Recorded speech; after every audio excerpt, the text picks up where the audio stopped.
জঙ্গিপুরের সাংসদ খলিলুর রহমানের শক্ত বার্তা, আমার মৌনতা জবাব।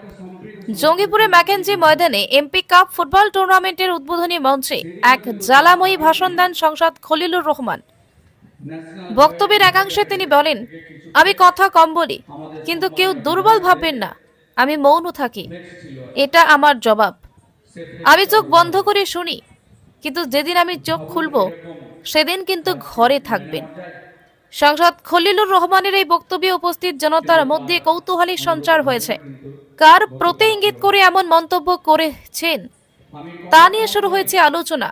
যদিও সাংসদ সরাসরি কারো নাম উল্লেখ করেননি, তবে তার কথার ভাব এবং তীব্রতায় স্পষ্টতই কিছু পক্ষ বা সমালোচকদের প্রতিফলিত হয়েছে বলে মনে করছেন বিশ্লেষকেরা।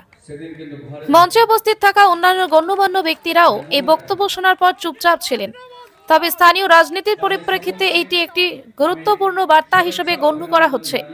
জঙ্গিপুরবাসী এখন অধীর আগ্রহে অপেক্ষা করছে সংসদের এই বক্তব্যে কি রাজনৈতিক প্রভাব পড়বে, কে বা কারা এই ইঙ্গিতপূর্ণ বার্তা লক্ষ্যবস্তু তা সময়ই বলে দেবে। আমরা 9 নভেম্বর একটা সম্প্রীত সভা করেছিলাম এই মাঠে। সেদিনও কিন্তু তার আগের দিন ন্যাশনাল হাইওয়ে ডিভাইডারে থেকে কিছু ফ্লেক্স আমাদের সম্মানীয় বিধায়কদের ফ্লেক্স ছিল, সে ফ্লেক্সটা উড়া হয়ে গেছে। ভাবুন, এরকম কাজ কি মেনে নেওয়া যায়? কিন্তু তার অনুরূপ ঘটনা কিন্তু গতকালকেও হয়েছে। আমি কথা কম বলি, কিন্তু কেউ দুর্বল ভাববেন না, আমি মৌন থাকি, এটা হচ্ছে আমার জবাব।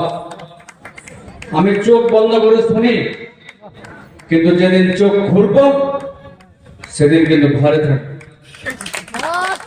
এটা মনে রাখবেন।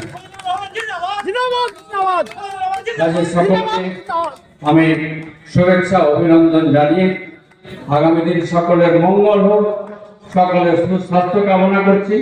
আসুন আমরা এই খেলায় একে অপরের পরিপূরক হয়ে আমরা এই খেলাটা যেন আমাদের এলাকাবাসীকে যেন আমরা ভালোভাবে দিতে পারি, তারাও যেন উৎসাহিত হয়ে আগামী দিনের আমাদের রাজ্য ভিত্তিক বা দেশের প্লেয়ার হয়ে তারাও যেন আমাদের দেশের গর্ব হয়ে দাঁড়ায়।